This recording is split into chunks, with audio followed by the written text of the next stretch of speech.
Hello, my name is Kai, and I am a bit of a rambler. I like to travel, learn, and tell stories. And today I want to talk about running. I talked before about walking and how satisfying a travel mode walking is for me, how much I enjoy seeing the world around me. And obviously, running is going to share a lot of those advantages and opportunities that being in a vehicle or sitting around in my house doesn't afford me. I love being outside and I love exploring and I love walking, but every now and then it's exciting to go that little bit faster, get lost discovering new places, see how fast I can sprint every now and then, or just slim down because it's such a great exercise for getting sculpted. And while I've never been sculpted, I hear it's very nice, and people look upon you favorably, and I am vain enough to pursue that goal. But really, I explore places when I walk around. Every time I'm in a new town or forest, I have where I start from, and I walk and I like to mark every place and just get a mental map in my mind and learn about everything around me, and I do that with walks. But for a long time, I did that with jogs more than I did that with walking. I think I've only stopped recently because I keep visiting extremely mountainous places, and it's too hard to run all the time, even though there are plenty of people doing it around me. But I have been running my whole life. Kids like to run. I was always running around, lots of screaming, lots of jumping, lots of climbing trees. And then when I got to high school, endurance running was a huge part of the high school clubs I was in, JROTC and that stuff. And I would often lead runs. And running always made sense to me. Other guys, they can exercise their arms and they don't get tired. I can run forever. I can run for a very long time. Definitely not forever, but I'm much more comfortable running. I definitely know when I hit a rhythm when I'm running, and I'm comfortable with just continuing with that rhythm, enjoying the ride, and being excited about the stuff around me. There's so much going on in the world all the time, and running isn't that fast, but you're connected to everything around you. So if you're observant enough, any run is fascinating. There's so much going on. And even if there's literally nothing going on, the world is beautiful and you get to experience it while you're excited, bouncing along a road or a path or no path at all. That's how I always felt about running, and certainly how I still feel about it. So I was running every day in high school, and pretty much every day since high school, until I got to China. For like one day. I think I had to make sure that China wasn't going to kill me or explode suddenly if I started running around the neighborhoods. But China is like the safest country in the world for anybody that is not a political dissident. But especially for tourists or non-Chinese people, it is an extremely safe country. And so I started pretty quickly running at night in China, and I got back on the horse and I just kept running because I was living out in towns, Baijiatuan and Shangzhuang, these tiny Chinese towns that were very far outside of the city. They hadn't built the subway stations out there yet, although they have built a couple close by now. So all of the restaurants out there were mom and pop shops. I went back last year. There was a McDonald's in one of these towns. That was distressing to see. And there's this beautiful river along Shangzhuang that is completely lined by willow trees. And willow trees are the most poetic tree, right? They're so beautiful. They're like wind captured in the form of a tree. And I loved walking and running along this river because I think I looked it up once and it goes for hundreds of miles or more. Let's check. Yeah, hundreds of miles.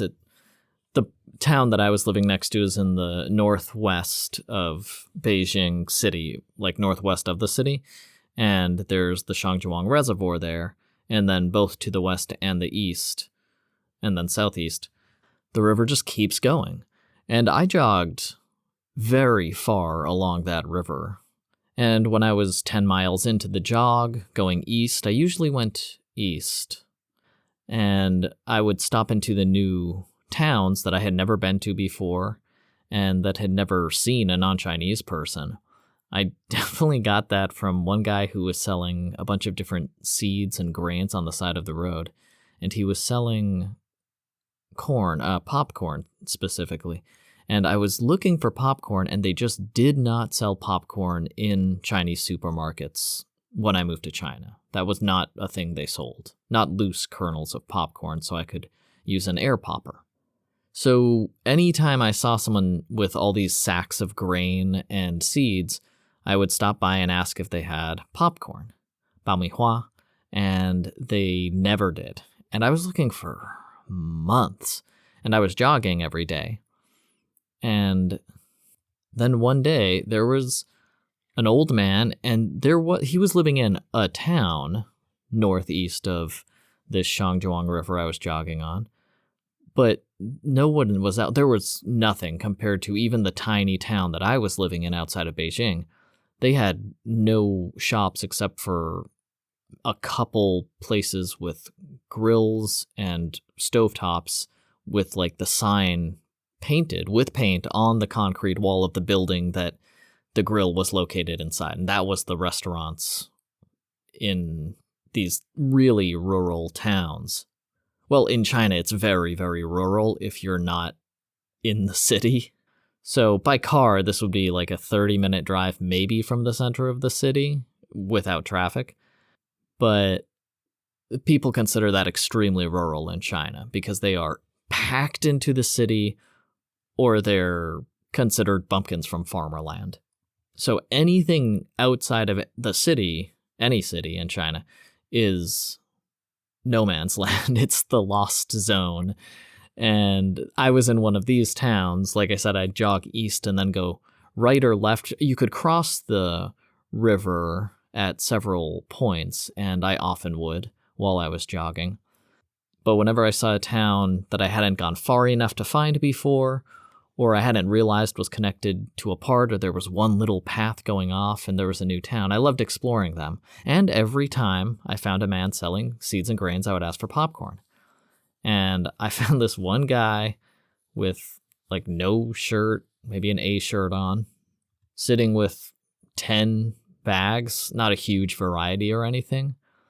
But I ran up and asked him if he had baomihua, and he pointed at like the 7th bag, and it was full, like a 50-gallon drum full. It was a huge bag of popcorn, the exact kind, just regular popcorn kernels like you would buy in many stores that you're familiar with. But they were in no Chinese grocery stores, no foreign food stores. You could find microwave popcorn, but they didn't have any unpopped popcorn kernels loose like that. And I was like, what? This is insane, because there was no one else around him. There was technically a town because there was like one main road and then 2 roads crisscrossing it. And like I said, a painted sign for a restaurant maybe half a kilometer down the road. But it was just him in this tiny concrete shack, sitting alone, no music, no phone or anything, sitting next to 10 bags of stuff. And I asked him the price, and it seemed perfectly fair to me. And so I had, 10 kwai in my pocket, and I bought a couple pounds of it. And I took that back to my house immediately, carrying it like it was a lost treasure. But that's what I loved so much about jogging, and jogging in China. Like, I'm not going to jog inside Beijing City. That is awful. There are too many cars, there are too many scooters, it's too smoggy and unenjoyable. There's a lot of problems with jogging inside the city in China, I feel.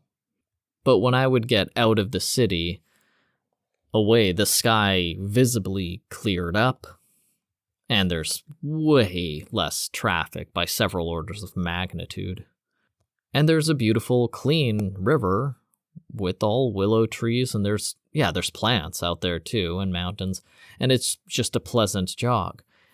And if I had to look for something, I'm sure if I really tried, I could have taken the subway all around the city to every department store and eventually found loose kernels of popcorn. But China is huge, and their towns are so separate and independent, but not very far away from each other. And their family traditions are so idiosyncratic that I knew someone had to have a giant bag of popcorn kernels sitting around somewhere. And jogging is a great way to go look for my idiosyncratic snack, at least in China. And I did that all the time. If I was looking for a sketch pad, I would go jogging, thinking that eventually I would stumble upon a stationery store. And I always did. Or an electronics store when I needed a new set of Bluetooth headphones.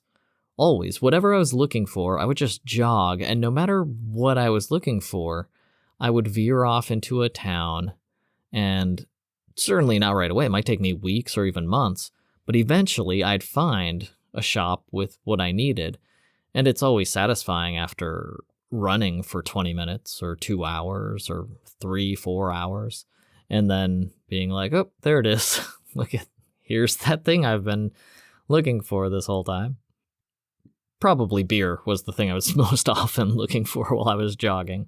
If I jogged for 4 hours and I saw a convenience store that I liked, like this one clicked in my mind, I could pass by 100 of them, but sometimes I'll see one and it's just like click, and they'll have the little packets of marinated smoked duck drumsticks, and I'll get one of those for 30 cents, and then 2 beers for 10 cents each, and go walk up a mountain or behind the trail of this tiny town.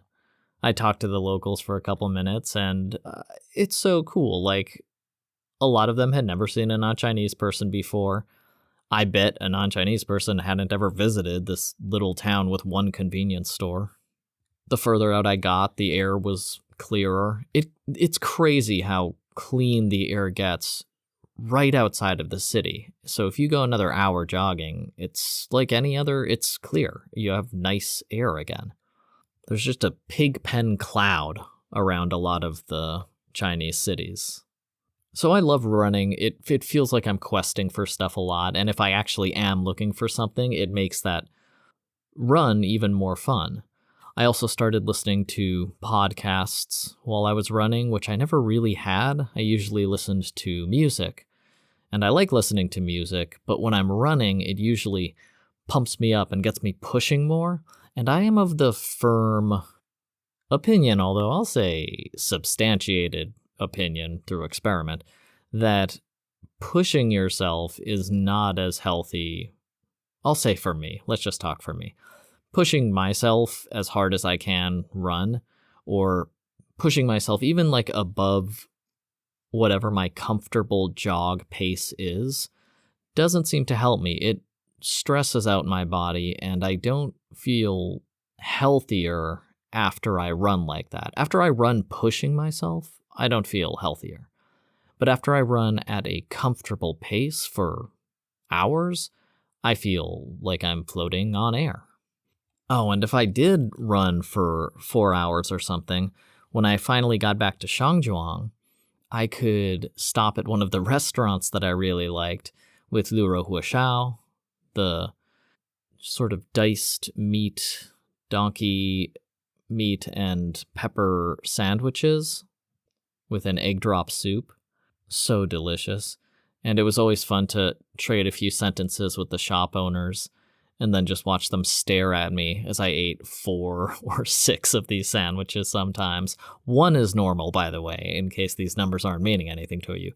1 of those sandwiches, pretty normal. 2 is if you're hungry. And I would eat 4 pretty regularly if I came back from one of these 10-mile jogs. And I liked that I wasn't getting more tired the more I jogged. The more I jogged, the healthier I felt, and the healthier my body felt, and the more comfortable it was jogging longer. And it just, my endurance kept improving, which I think is such a natural process that when people improve, it's kind of difficult to notice. And if I wasn't keeping track of my improvement, I might not be so impressed, or I might not value the process of running as much as I do. For many people that I trained in running, and myself certainly, I can not run for 6 months, a year, and then if I get back into it, as long as I'm steady and I don't push myself, I can run a couple miles the first day, 4 the next day, then 5, then maybe 7. It'll just go up miles every day. Like, that's an insane improvement that you can really, I think, only get with running, right? Like, you can't also lift twice as much weight with your arms that fast. But with running, you can really extend your endurance extremely rapidly, as long as you aren't pushing yourself too far. As long as you comfortably run as far as you can, and then comfortably run again as far as you can. And if I keep on talking about comfortably running without explaining what the heck I'm talking about, you're probably going to get pissed off. So let's talk about comfortable running. For me, it started with high school. I pushed myself a lot, and I won a lot of races, and I was good at running. And I mean running, like really sprinting. But when I really sprinted, it was satisfying if I won, and it was fun to run that fast, but I felt out of pace. That wasn't what I wanted to do. I didn't want to run as fast as I could all the time anyway. Sometimes it's fun to sprint, but for me, I very much enjoy being able to run what seems like indefinitely at a comfortable run. So when I was in my 3rd year of high school, I started doing experiments with running on myself, just personal experiments. And I started seeing how far I could run with my mouth closed.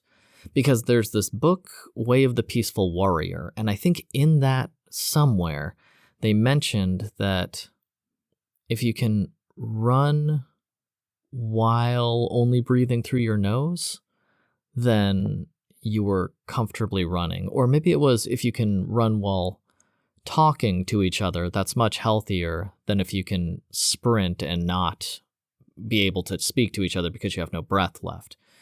There was something about running and still having breath, and I thought that was very interesting. And I also knew that people could hold their breaths, and with that capacity and that ability, there should be some balance within running where I would have enough air. I felt like I was using up my air too fast. I wasn't efficiently breathing while I was running. And so when I finally started experimenting with that, I would run and I would keep my mouth shut and only breathe through my nose. And if I couldn't breathe strictly through my nose, then I would stop running and start walking. And the first time I did this, 2 minutes into it, I was like, okay, that's impossible. I can't run and breathe through my nose. And then I did it again, and 2 minutes later, I was like, oh my God. And then the third time I did it, I made it like 5 minutes, and then I had to stop. But that was an improvement in the space of 10 minutes or whatever. And I kept doing it, and my time kept improving, and I could feel my breath working better, which was really interesting to me because I'd run with instructors in high school, and I've been running my whole life, and people always told me about running. But in America, I had never spoken to someone who sounded like they understood what running was, except for that excerpt from the book that mentioned if you can run comfortably with breath, then that's what you should be doing. If you don't have breath and you're running, you're not helping your body. And I didn't take that as a scientific maxim.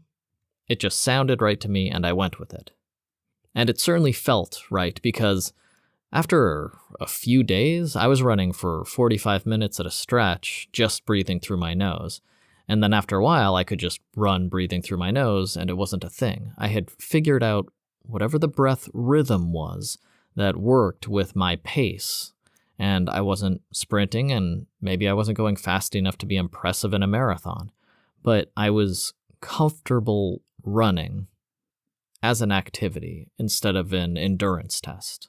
I was moving forward at a jogging pace, efficiently breathing. I finally felt like I was breathing correctly while I was running.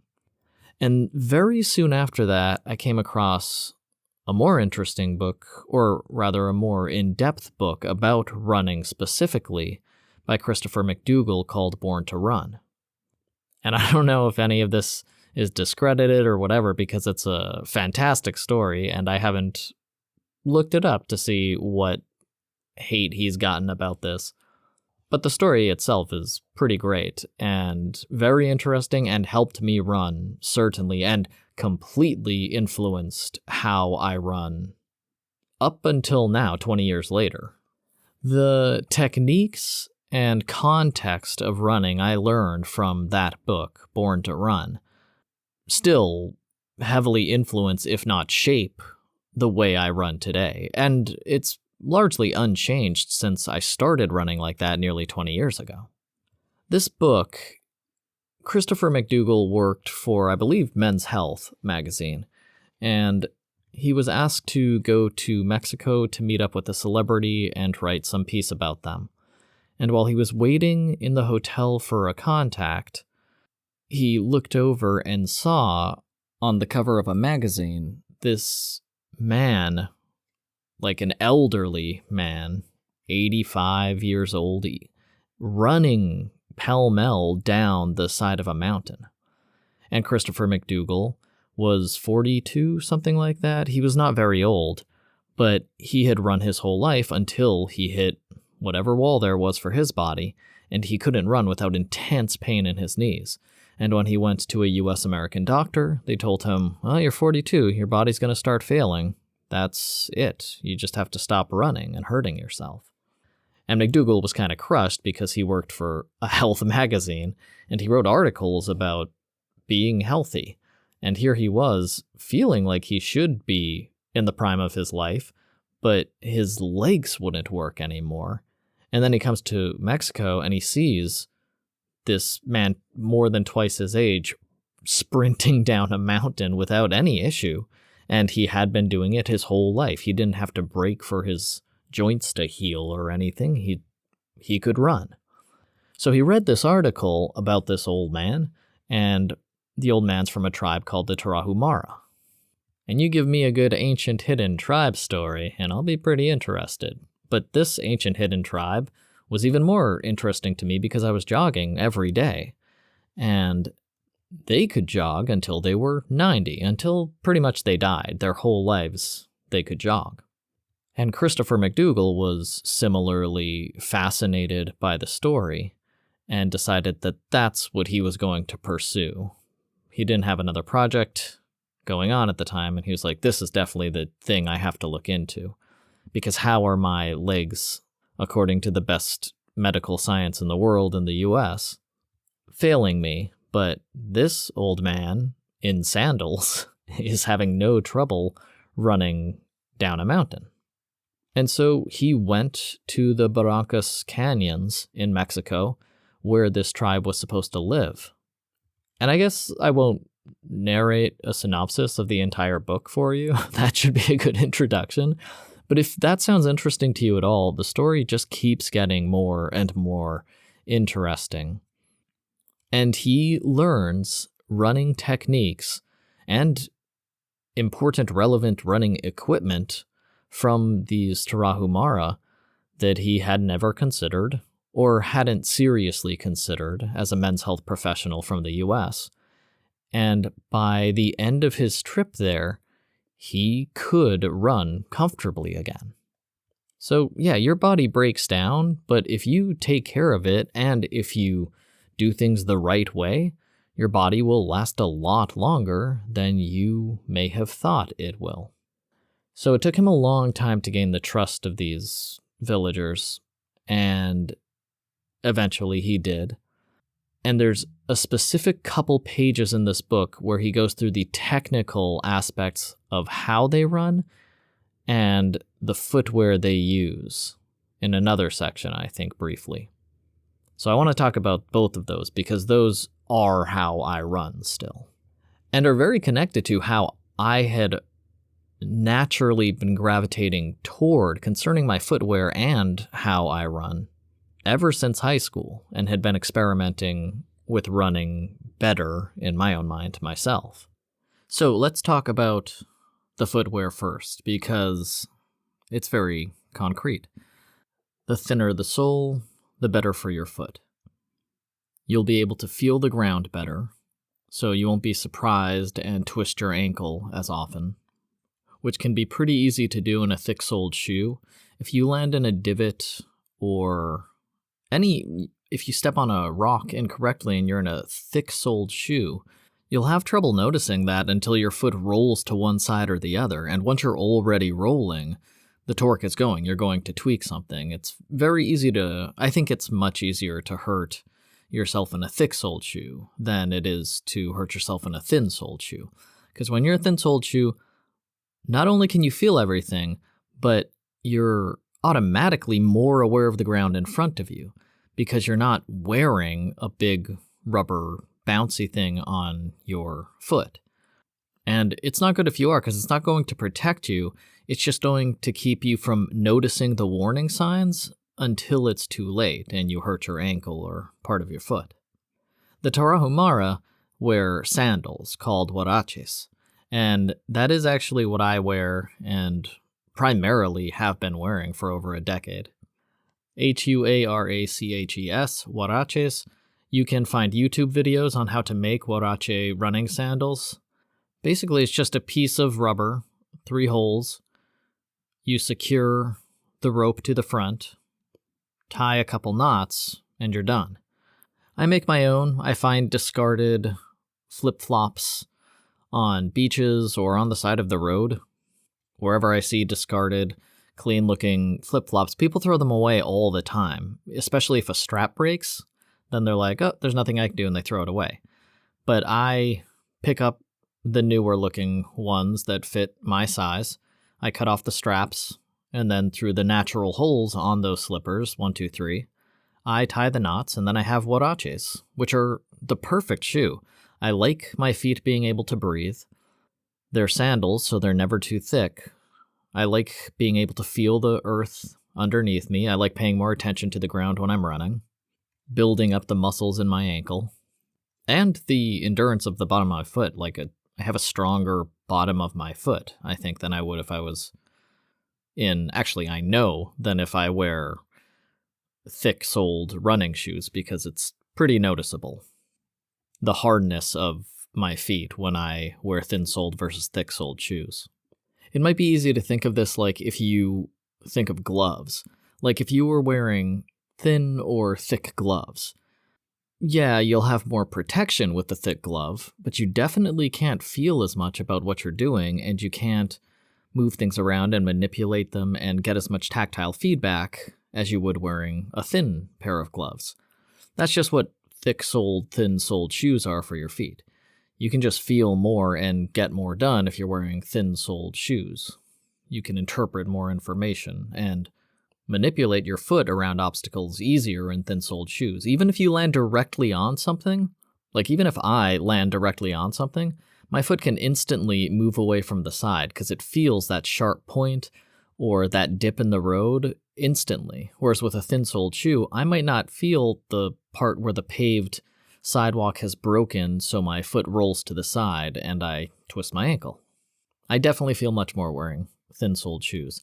So I like these huarache sandals because I just use paracord, discarded rubber sandal bottom, and then one tin can tab as the base under the front hole so that I can hold the paracord in place.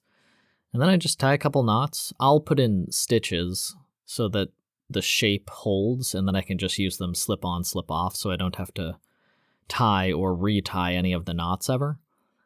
But it's great. Very easy to make, fun to improve. Oh, and it's free, of course. That's always nice. And they're the most comfortable shoe I've ever worn. I've worn them from 100-degree weather down to freezing. They're always comfortable. It gets cold at freezing, and I don't think everybody has to wear them 100% of the time. But if you're looking for comfortable footwear, Huarache running sandals are as comfortable as they get. And they're easy to make, and they're fun to make, and they're free or near free. And for my feet, they definitely make my feet stronger.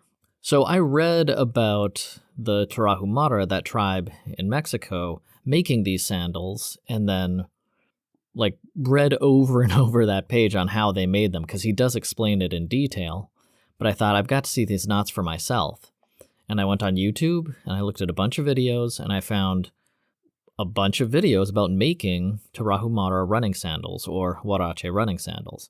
And they all had different angles. I didn't like most of them, but I found one hippie who was showing the knots very well, or the knot, I should say. And I followed those instructions, learned how to make it in 10 minutes, and I've been making them ever since. And I checked, there are still plenty of Huarache running sandals videos on YouTube. So you can find that there are definitely more than when I read this book a decade and a half ago. I mean, there are even, Nike started a Huarache brand of running shoes, thin-soled running shoes. So they've gotten more popular, but that's good because you can find the way to make these running sandals even easier. Or honestly, if you try one of these shoe brands that make the Huarache running shoes based on the sandals type, all they are thin-soled running shoes, which, if that's just the first step you want to take toward running sandals, or if you're just comfortable getting thin-soled shoes instead of running sandals, that's great. That's where I started. I was using running shoes in high school, and then I got Converse, and I decided to try running in my high tops one day instead of my Nikes, and instantly, the thin-soled shoe, it was harder, but that's because I was striking the ground too hard, because I was so used to the bounce of the Nike shoes. When I was using the Converse, I realized I had so much more feedback in my foot that I would be able to run better protect the joints and muscles in my feet, ankles, and legs, and knees especially. And I never went back to thick-soled running shoes, ever since high school, really. I continued that journey, and I'm on sandals now. I prefer barefoot running, but sandals are a good compromise so I don't accidentally step on glass or something. But yeah, if you see the Nike Huarache short or thin-soled running shoes, and you like those, no reason not to get them. Thin-soled beats thick-soled every time. It's definitely a step in the right direction. So I had my running sandals, and I was very happy. But I also read about the techniques they use, and it's a little counterintuitive to how many people run. A lot of people land on their heels. A lot of people lean forward so that the momentum carries them forward, but that puts a lot of stress on your knees. Landing on your heels puts a lot of stress on your knees. And what was really interesting is that they go into, in this book, a parallel to the first book that mentioned running briefly, that I followed the examples of. In this book, they mention don't breathe through your mouth. And Christopher McDougall specifically mentions how he was jogging with the troop and he was huffing and puffing, barely keeping up, not really keeping up with the rest of the tribe, while they were trying to teach him how to run and disabuse him of his false running notions he learned from growing up in the US. And he noticed that two of them were having full conversations, talking to each other, laughing, smiling, and gabbing while they jogged, and were going faster than him. And he couldn't even keep up with any of them, breathing through his mouth. And the ones that weren't talking with him had no trouble keeping their mouths shut and just breathing through their nose and hopping along. And he was really disheartened by that when he saw the gap between him, who had been running his whole life until his knees started not working because he wasn't paying enough attention or care to them, and these primitive-looking, on the outside, people from a hidden tribe who had also been running their whole lives, but were apparently doing it so much better than him his whole life that they didn't even have to breathe. And I immediately recognized that efficiency of breathing thing from that first book that I read, and that felt so right to me after I started doing it. And I hadn't actually been practicing. I was breathing through my mouth again. I wasn't as disciplined. But when I read through these 4 things, straight back, slightly lean forward, knees bent, you're not pushing yourself forward. You're bouncing up so that off the ball of your foot, the ligaments leading up to your ankle and then to the front of your knee and then to the back of your glutes act as a rubber band or a spring that just bounces up and down rather than pushing off against all of the natural forces the way your tendons are shaped. And if you can get into this natural bouncing rhythm, then you're just bouncing. You just bounce along the road. You lean a little bit forward, but with a straight back, keep your mouth closed, and then start moving forward. And it should be about as easy as walking. If it's not as easy as walking, if you find you're out of breath, then go slower. You can bounce at a complete stop. You don't have to be moving forward at all. And then lean forward a little bit and go a little, just start moving at all. And go fast if you can't breathe, go slower until you are jogging at a pace that you can jog just breathing through your nose. And that made perfect sense to me. So Christopher McDougall asked someone, why the heck can't I run? And that's what they told him. Keep the posture and then run as slow as you have to, no matter how slow it is, so that you can jog and still breathe through your nose. And that's what he did, and that's what I did again. And I got the hang of it because I had done it so much in college that it came back to me pretty quick. And it worked for him. He could start running. And he said, but I'm so slow if I'm only breathing through my nose. And everybody said, well, you'll just get better. Like, the more you do this, it's a skill, the more you'll get better. And running, like I mentioned up at the top of the episode, it improves so quickly relative to other muscle groups. That's why the book he wrote is called Born to Run, because human bodies seem born to run. We're really good at it. And our bodies learn how to do it pretty rapidly. So those are the techniques. I had the thin-soled running shoes. In China, when I started this technique, I still hadn't made my Huarache sandals yet. The first thing I did, but I had been buying thin-soled shoes from Decathlon. I bought boat shoes or deck shoes from Decathlon, super thin sole, open mesh top of the shoes. So very minimal shoes with a thin sole, and I ran on those. And those are great too. They're just hot for my feet, and so I prefer the open air of the sandals these days. And Christopher McDougall in his book has similar successes. He moves to thin-soled shoes.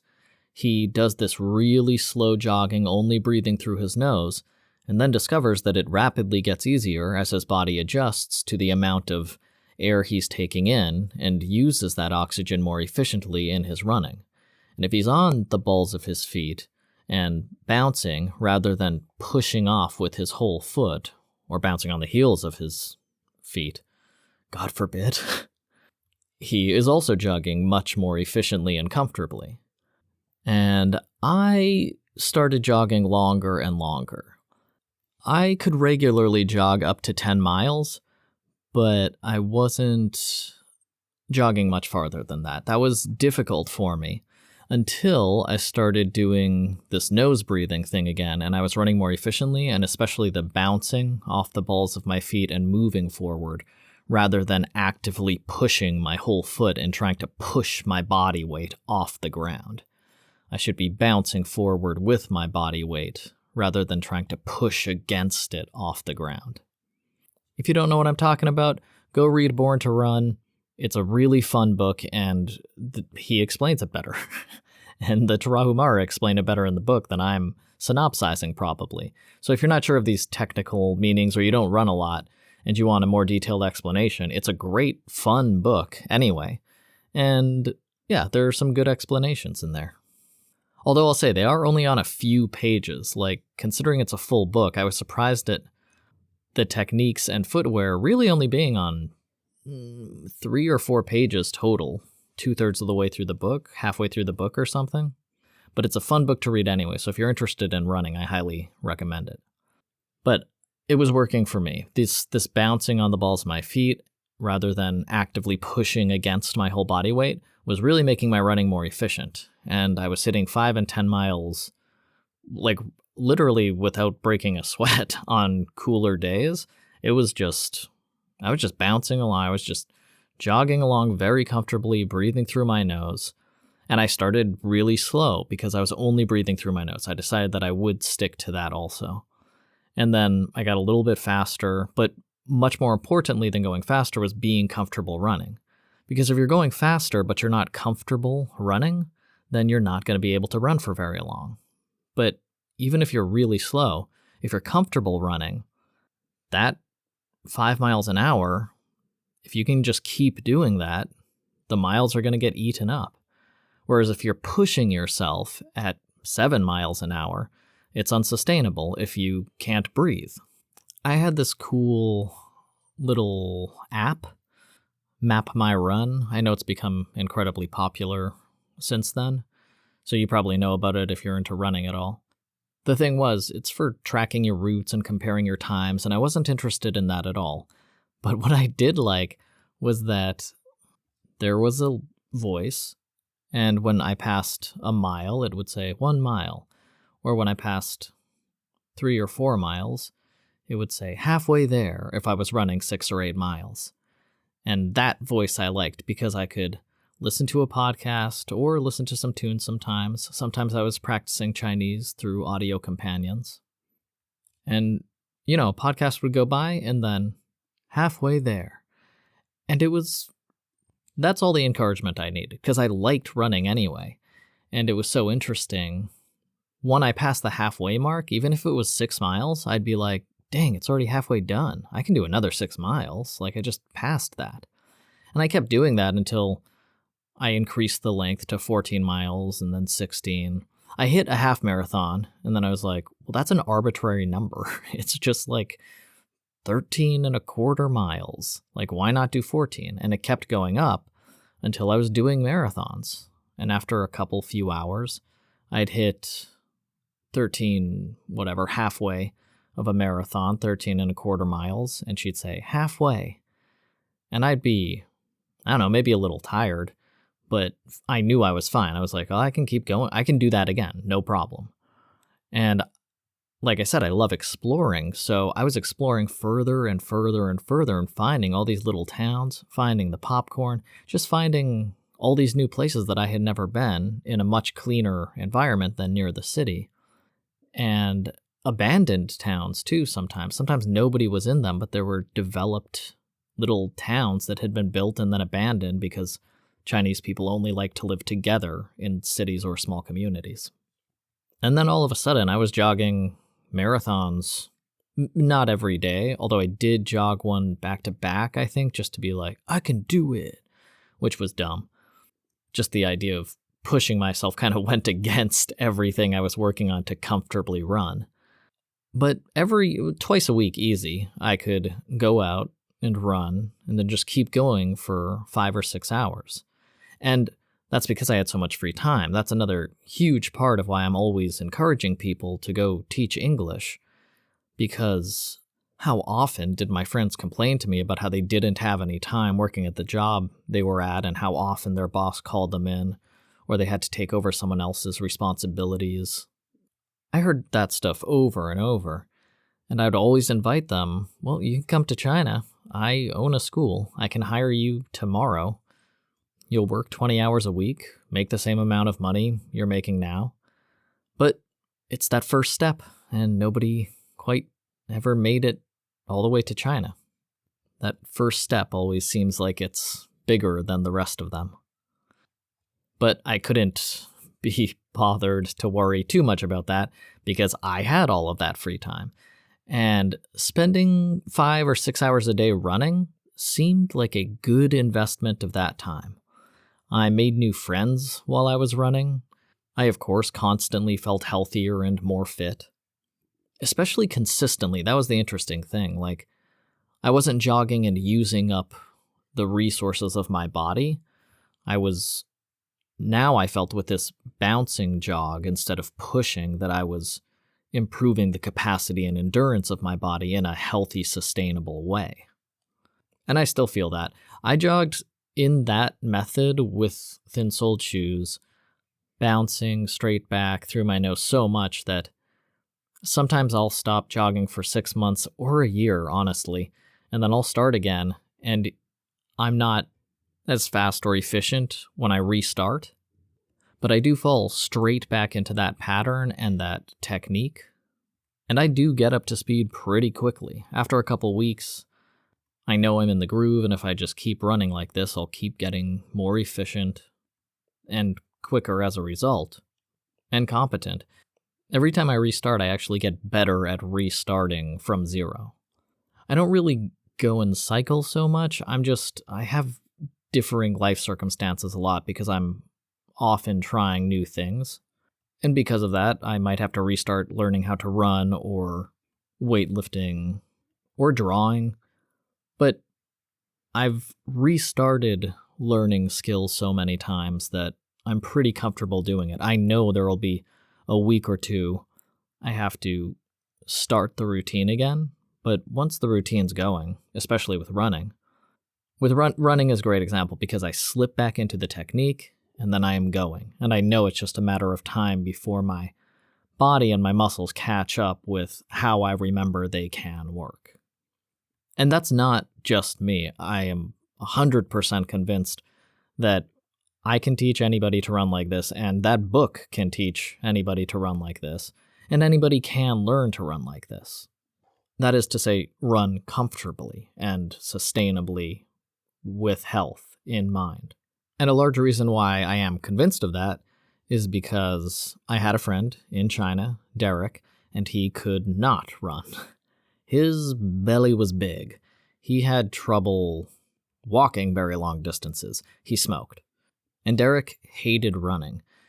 And he was just like, yeah, I've been doing it. I was in the military for a short time. I've tried running 100 different times. It doesn't work for me. I don't enjoy it, so I don't want to do it anyway. And we were talking over 20 beers and some tasty shao kao. And I was like, I completely understand, but the way I run is fundamentally, physiologically easy. Like, this is way easier than I think you're thinking of it. I bet if I watched you jog for a little while, because we had jogged before, I jogged every day, so he tried to jog with me, and he was obviously uncomfortable jogging, so he didn't keep going out with me after that. He said he just wanted to get back in shape.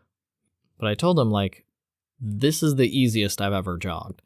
I can just show you what I'm doing, show you how your technique is different than what I'm doing, like it says in this book, and then if you like it, if it is easier for you, you can take it from there.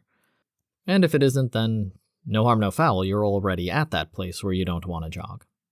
And it's not like he hated exercising. He liked exercising. It was just, he hated jogging at that point. And he had that big old beer belly. It was crazy. Because he wasn't a super fat guy, but that belly sort of was immobilizing him. So he came out to Shangzhuang, the town that I was in, and, you know, the sky's much nicer there than inside the city. The air's much more clear. Not perfect, but pretty clear. I mean, you can see the color of the sky, and the water's clean, and those willow trees are so beautiful. And we started running. And I said, let's just run for 5 minutes, and I'll just see how you're running, and then we can talk about it.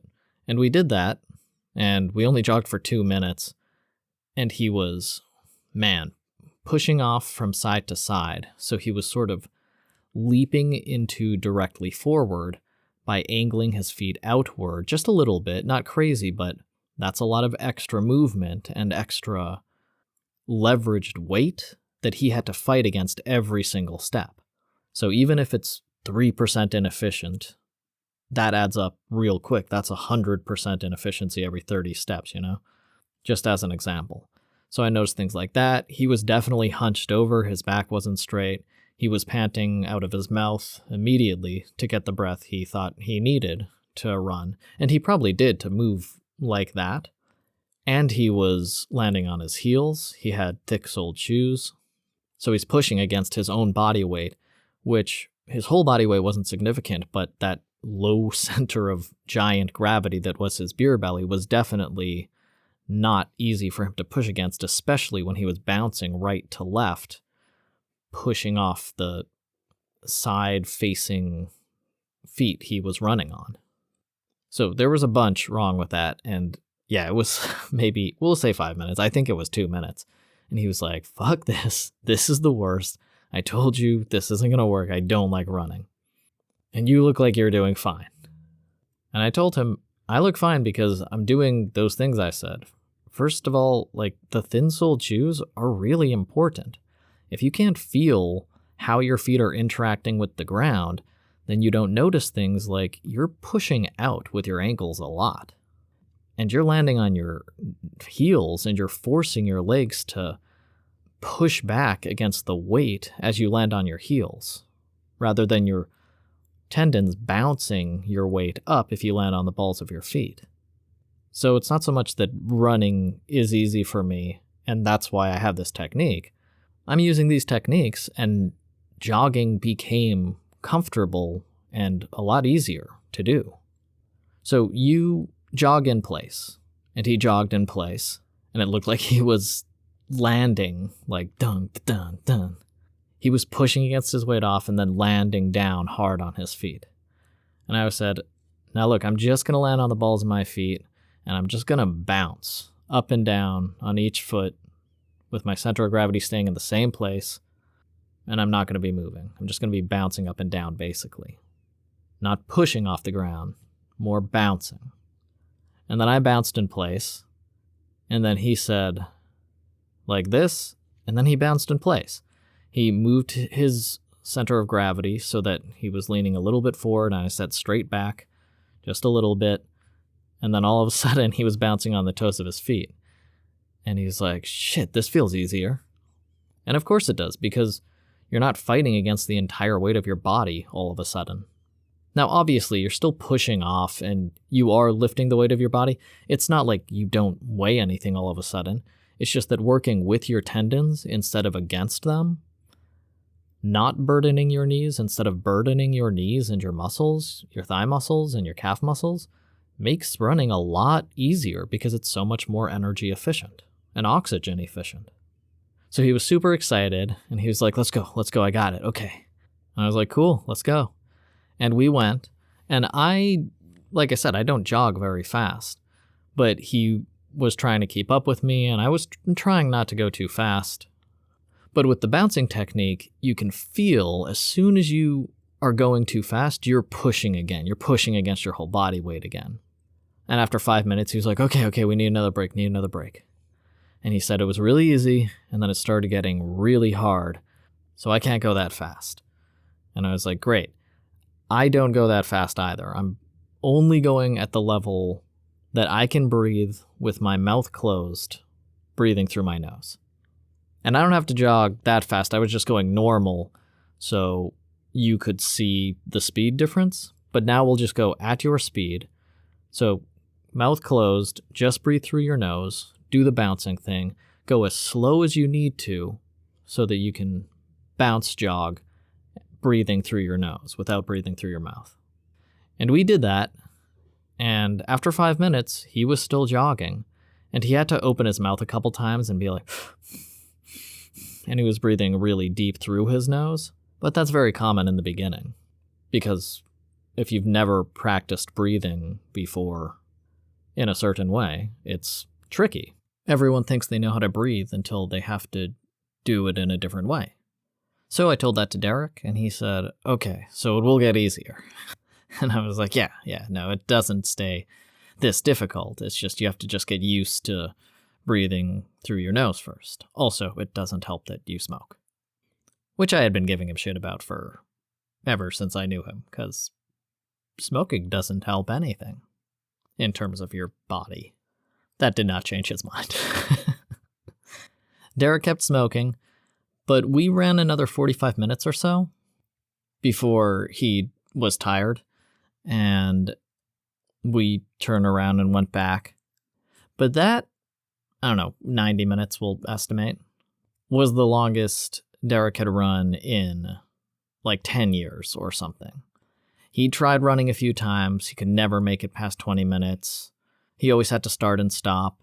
And we even stopped jogging, bounce jogging a couple times, but really just a couple times. And we just kept walking. And as soon as he got his breath back, we kept walking again. So it'd be like, let's say 30 minutes. And then he'd be like, okay, we need a break. And we'd stop, we'd walk. And then when he was good, closed his mouth, straight back, bounced on his knees or bounced on the balls of his feet, and then we started going forward again. And he'd make it another half hour. And that's the first time he ever tried that particular running technique. And then I asked if he wanted to come out with me running the next day when I was going again, and he said no, he was going to take a break. And I just figured, well, that's it. At least we tried, and he saw something new. Because he said that it definitely felt more comfortable. Oh yeah, after that first jog, he said it definitely felt more comfortable, but he was worried about his breathing.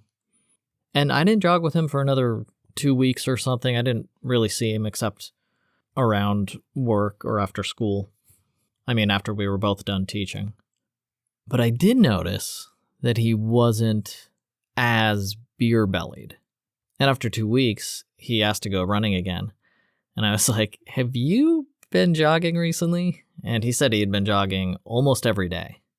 And he couldn't go indefinitely, but he could still get like 30 minutes. And even after 30 minutes, when he had to catch his breath, it wasn't as bad. He just had to retool his breathing.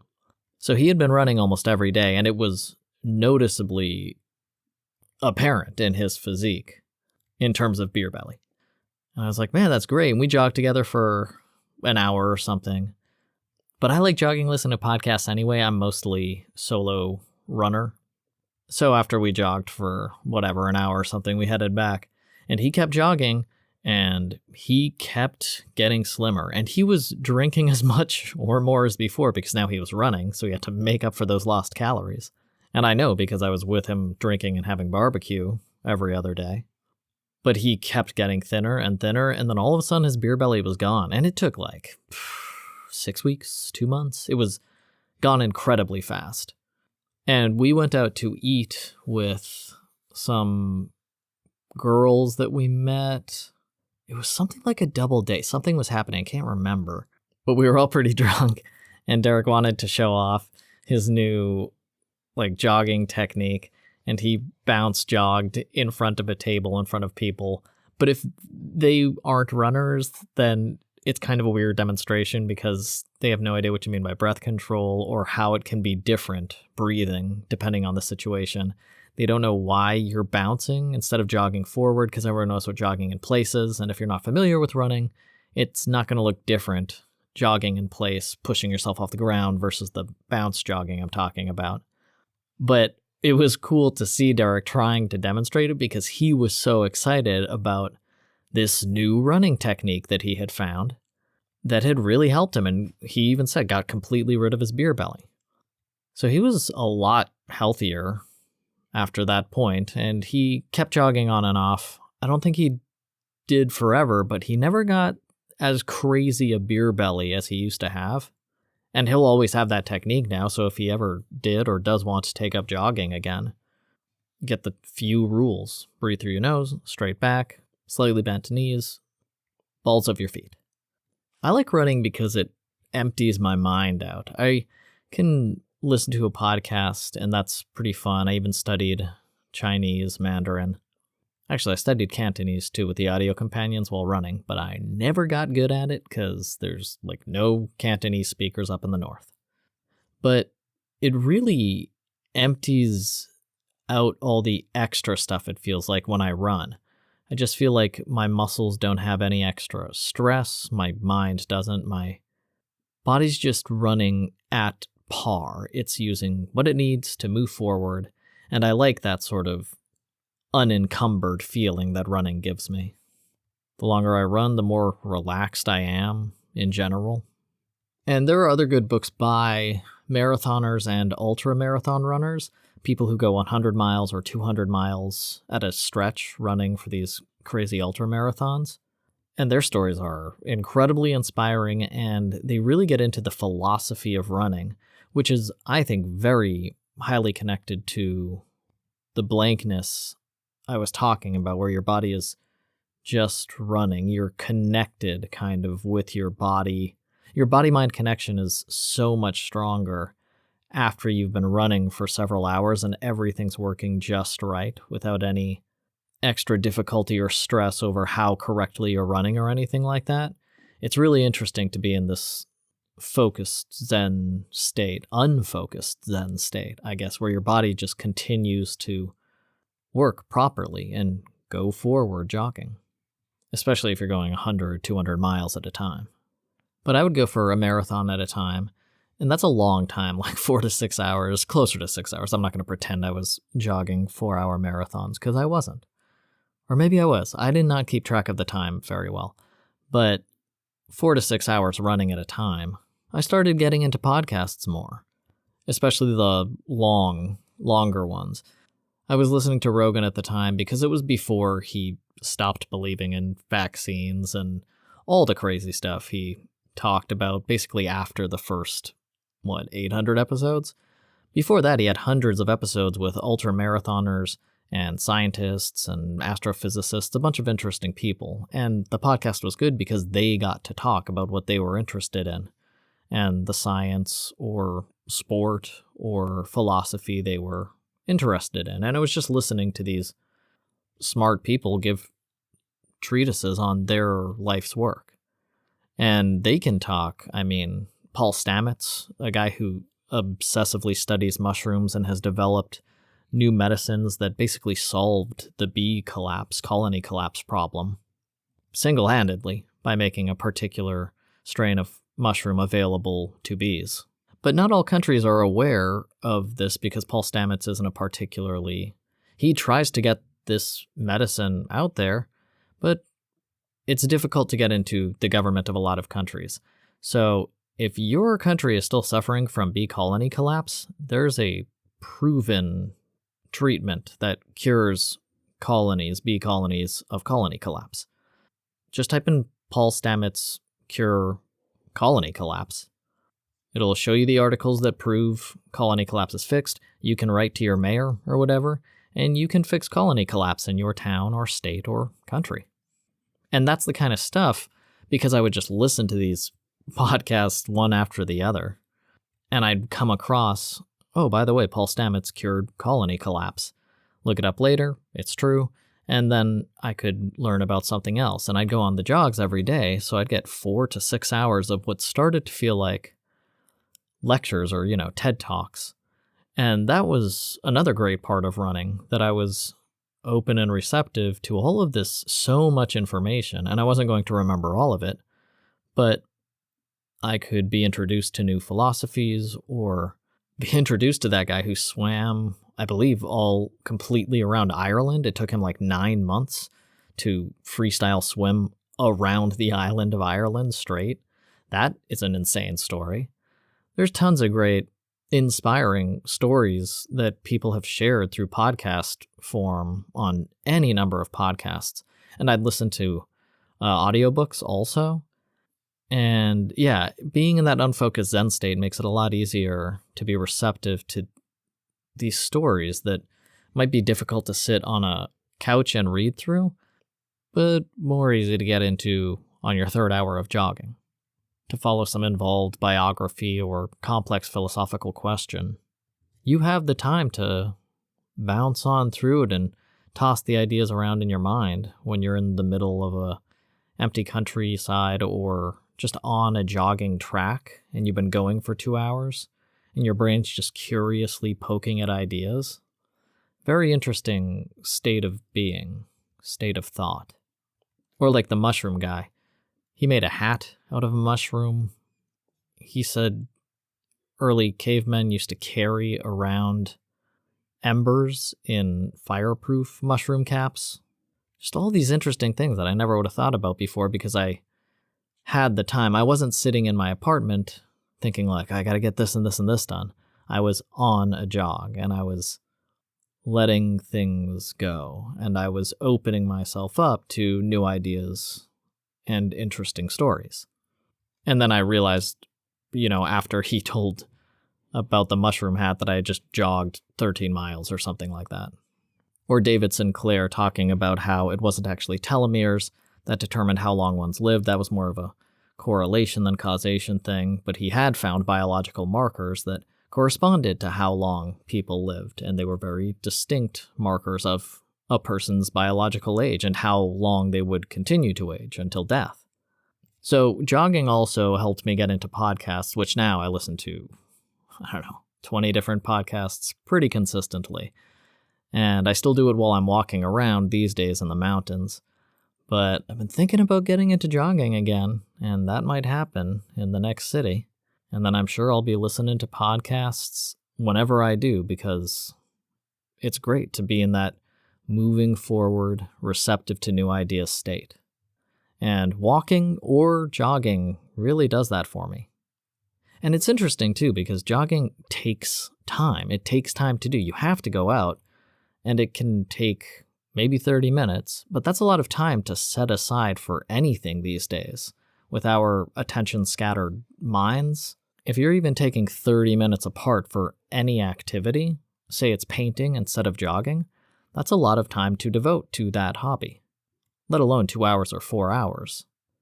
But running is so healthy and such a physiological boon and amazing skill that you can develop, and you'll be healthier and better for it. You can get all zen and philosophical. And you know what? I've never been injured running. Talking about all the benefits of thin-soled shoes and running slowly and just naturally increasing in speed as you get more comfortable running, bounce jogging, whatever. This is entirely anecdotal, but it's a pretty cool point that I've never injured my feet, and I've rolled my feet still wearing the thin-soled shoes, but I mean, my ankles are pretty strong because I've rolled my ankle a bunch of times, and it's fine. I notice it immediately, and then I straighten my ankle and keep going, and it's okay. And if it hurts, then I just keep walking or running a little slower, and after 5 minutes, it feels better. I attribute that entirely to the thin-soled shoes and being able to feel the ground beneath me and more quickly react to different ground situations. I just thought of that. The only time I can think of when I hurt myself was I chose to jog in sub-zero temperature for some reason, and my knee got really cold, and then it hurt for like 2 weeks after that.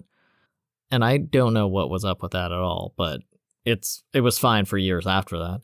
And I can still jog on it totally normally today. I just had this weird, like, frozen knee thing. But, don't jog in sub-zero temperatures, I guess, in your shorts. Maybe that's the lesson I should have learned. And sometimes I got lost while I was jogging, because I'd turn off onto roads and I'd be like, oh, I'll go discover a new town. And then I'd be listening to a podcast and look up and be like, oh, wait, where have I been going? And I'd have to find my way back. But I think I had my offline map already at this point. It wasn't a huge issue.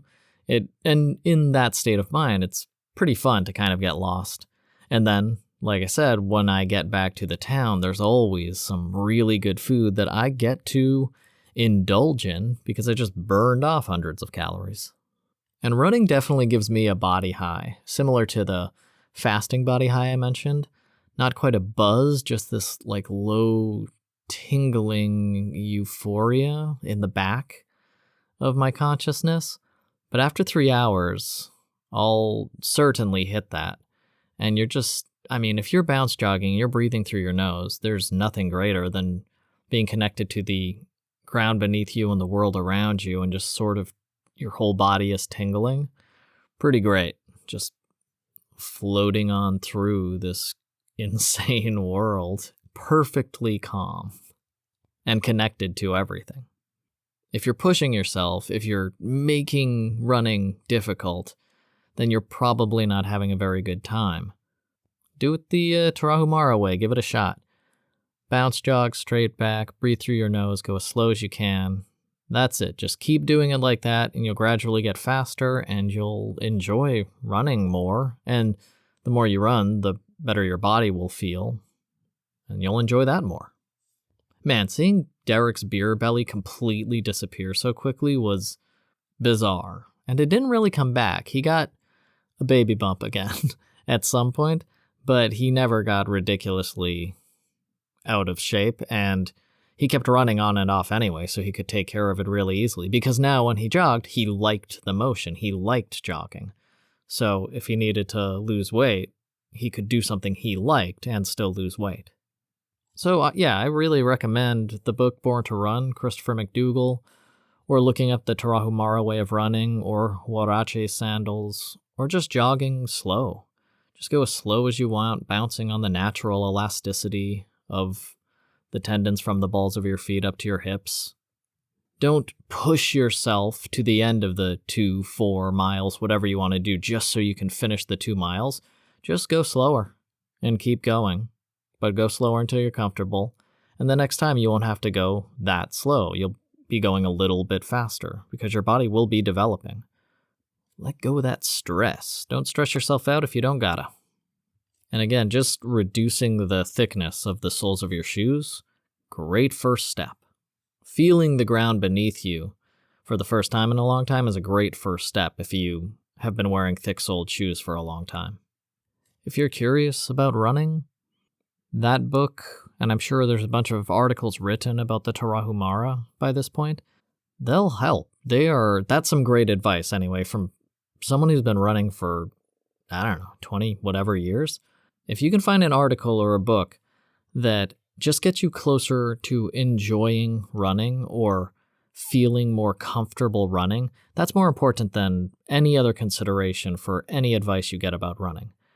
If it is stressing you out and making you work harder and making things more difficult, whatever the article says, don't use that one. Whatever it says, don't use that. Because I do think we were born to run. Humans as animals were born to run. I think our bodies are wired that way. We're supposed to be able to jog and run. And if something's making it harder for you, ignore that set of instructions, because there are instructions out there that make it easier, more fun, and more comfortable to run. If you have any questions, let me know at bitofarambler@gmail.com or all of them socials. I'm going to go hop along, and I will talk to you on the next one.